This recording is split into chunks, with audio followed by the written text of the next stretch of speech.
Sagutin ko lang po yung mga katanungan ng mga newbie anglers in regard sa pagpares ng rod tsaka ng mga reels. Kasi marami silang nakibabasa ko, maraming tanong tungkol sa ano pong reel ang ipapares ko rito or anong rod po ang ipapares ko sa reel na to. Binilihan ko yung misis ko ng rod na medium. So explain ko po sa inyo kung paano mag-match ng reel sa rod capacity. Tulad po nito, yung spinning reel na medium 5 to 20 LV. So nakalagay po dito 5 to 20 LV. Kung titignan nyo, ang match talaga dito is 3000 series. Nakalagay po sa karton ng mga reel pag bumili kayo dito sa gilid. Tapos sa loob nito, makikita nyo yung mga sizes ng reel saka yung mga line capacity nila. So dito nakalagay yung 3000 series sa PE. Nakalagay siya. Kung makikita nyo po, yung rod na medium na nabili para kay Commander ay ayan po, line capacity is 5 to 20 LB.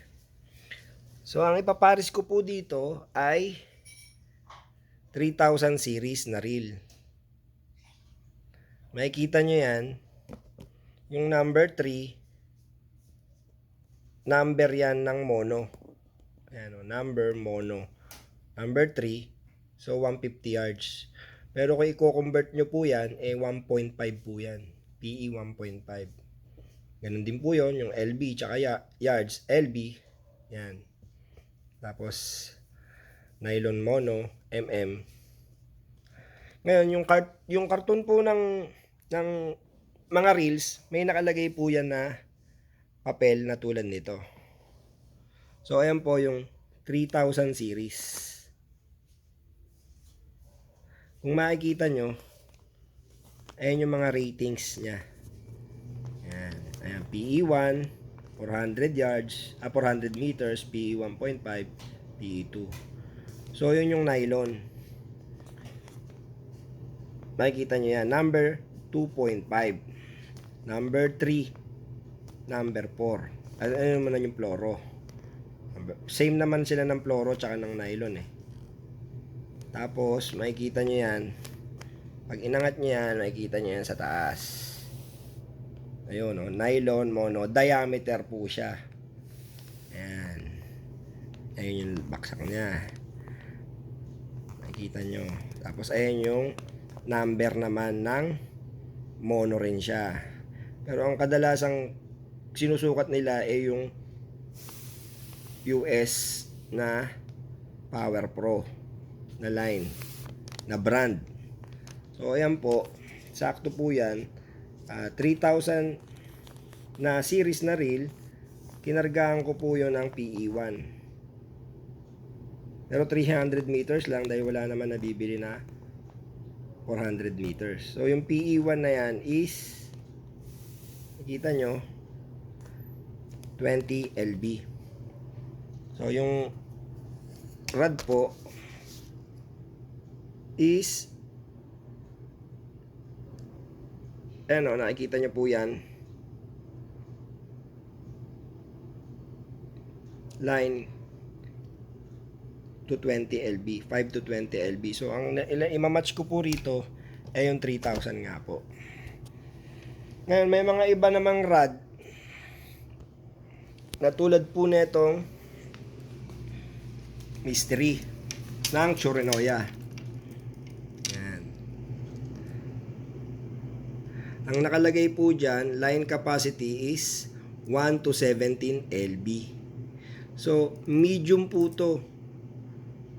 Pero, pwede nyo siyang lagyan ng reel na 2,500 series.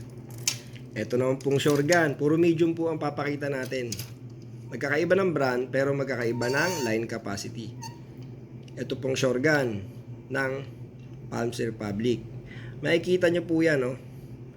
PE 0.8 to PE 2. 10 to 35 grams. Medium po yan, no? 103M. So, medium ng shotgun Evolve. So, ito, ang ipinapares ko pong rod dito, reel dito, ay 4,000 series. Kasi mataas na yung line capacity niya.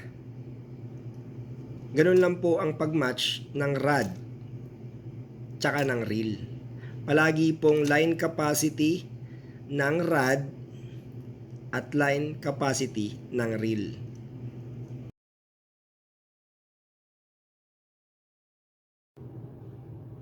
Ulitin ko po mga kahasang, sa mga beginners, pag bibili po kayo ng rod at ng reel, palagi pong balanse. Line capacity ng rod at line capacity ng reel. Example po, ito po medium na rod din. Pero ang line capacity nito ay 0.8 to 20 at 0.8 to PE 0.8 to PE2. So ang ipinapares ko rito hindi na 3,000 series katulad nung kanina na medium din pero 3,000 series lang ang nakamatch. Kasi nga mababa ang line capacity niya, 20 LB lang. Ito, PE2 ang line capacity. So 4,000 series is kayang i-handle ng PE2. Pwede rin 5,000 series. Ayan.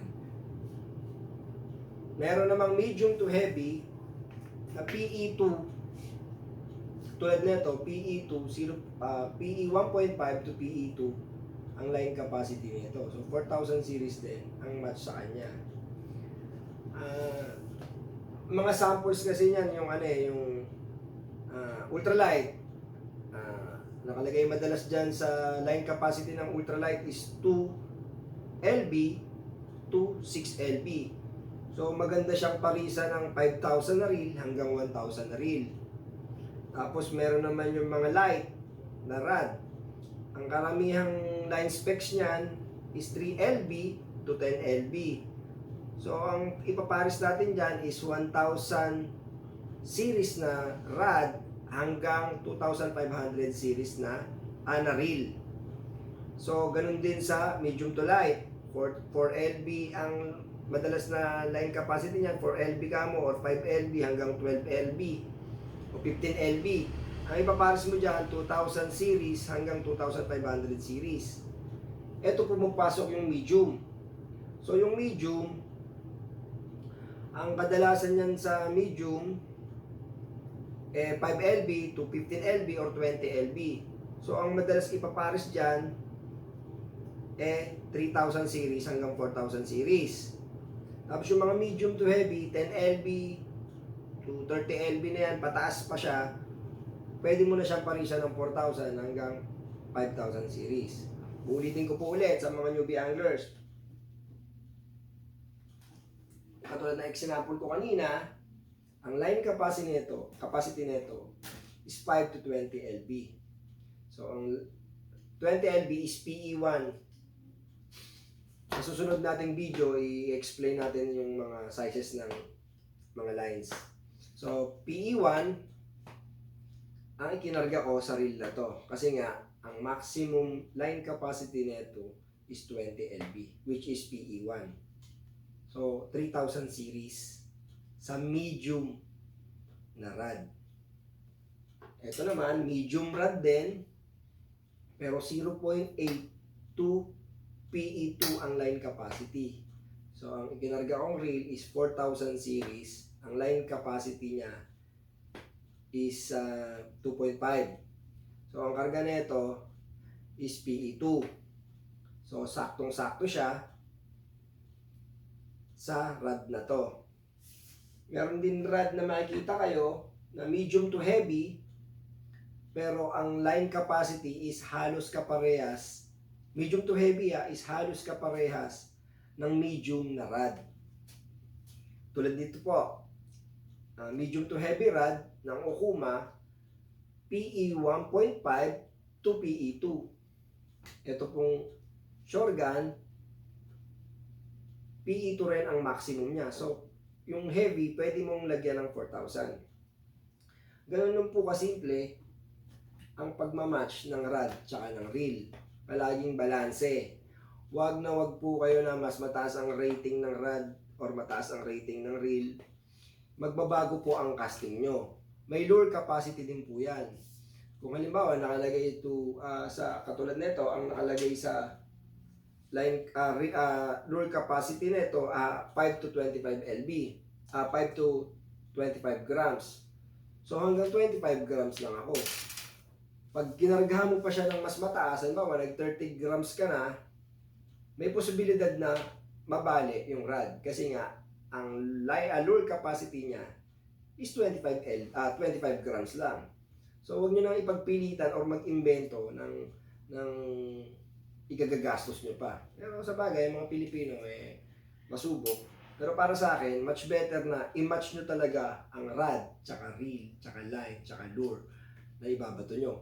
Para mas long distance ang cast, mas may pag-asang maka-strike. Ganun lang po kasimple, kaysa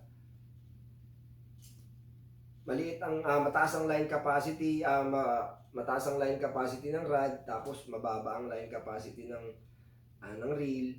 Yung mismatch po ba? Dapat kasi yan palaging pares. Ganun lang. Kumbaga, 1 kilong pako, 1 kilong bulak, pares sa parehas. Sana nakatulong to sa mga newbie itong video na to. At pag may katanungan kayo, huwag nyo lang po akong kalimutang i-message. I-like nyo rin po itong YouTube channel ko. Saka subscribe syempre para sa susunod po nating video. Maraming salamat po sa mga sumuporta at susuporta pa. Vision!